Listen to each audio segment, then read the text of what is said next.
Lagay ng ekonomiya, kalakalan, negosyo at iba pa. Atin ang alamin dito sa Ang Pilipinas Ngayon. Magandang araw. Narito na po ang balitang negosyo at kalakalan. Tinatayang tumaas sa 106.7 bilyong dolyar ang Gross International Reserves o GIR ng Pilipinas nitong Pebrero 2025 mula sa 103.3 bilyong dolyar noong Enero ayon sa preliminary data ng Bangko Sentral ng Pilipinas o BSP. Ayon sa BSP, tatlong pangunahing dahilan ang nagdulot ng pagtaas ng GIR.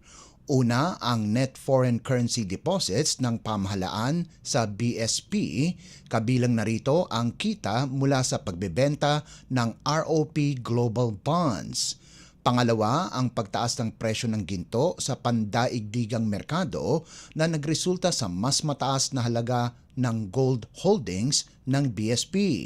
At pangatlo, ang kita mula sa overseas investments ng BSP na nagbigay ng karagdagang pondo sa reserbang panlabas ng bansa. Sa kasalukuyang antas, sapat ang GIR upang matustusan ang 7.5 buwang halaga ng imports at 3.8 beses na mas malaki sa short-term external debt ng Pilipinas. Kasabay nito, umakyat rin ang international o net international reserves o NIR sa 106.6 na bilyong dolyar, mas mataas ng 3.4 na bilyong dolyar mula noong Enero 2025. Lagay ng ekonomiya, kalakalan, negosyo at iba pa. Atin ang alamin dito sa Ang Pilipinas Ngayon. Posibleng makinabang ang Pilipinas sa ipapataw na mas mataas na taripa ng Amerika sa mga US exporters gaya ng Mexico, Canada at China.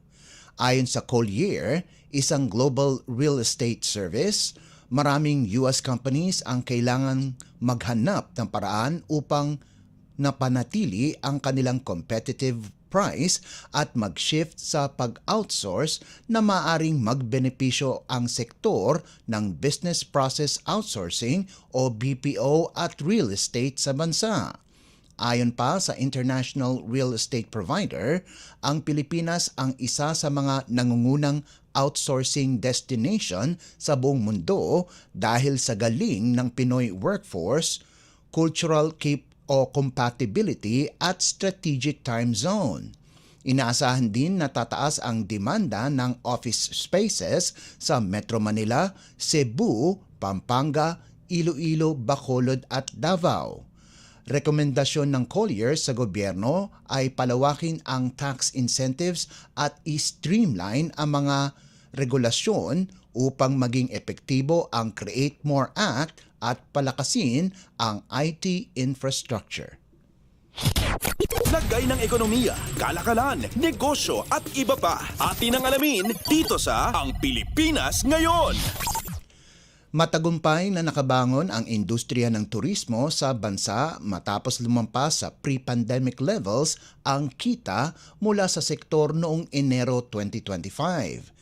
Ayon sa Department of Tourism o DOT, umabot sa 1.1 bilyong dolyar o 65.3 bilyong piso ang kabuang kita ng bansa mula sa turismo noong Enero, mas mataas ng 136.1% kumpara sa parehong panahon noong 2019. Sinabi ni Tourism Secretary Cristina Garcia Frasco na patunay ito ng patuloy na paglakas ng turismo na nagbubukas ng mas maraming trabaho at oportunidad para sa mga Pilipino lalo na sa mga probinsya.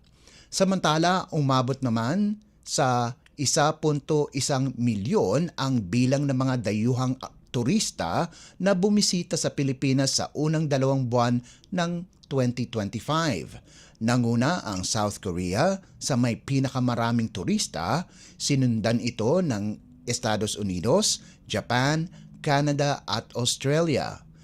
Patuloy namang magsusulong ang DOT ng mga inisyatiba upang mas mapalakas pa ang turismo sa bansa. lagay ng ekonomiya, kalakalan, negosyo at iba pa. Atin ang alamin dito sa Ang Pilipinas Ngayon.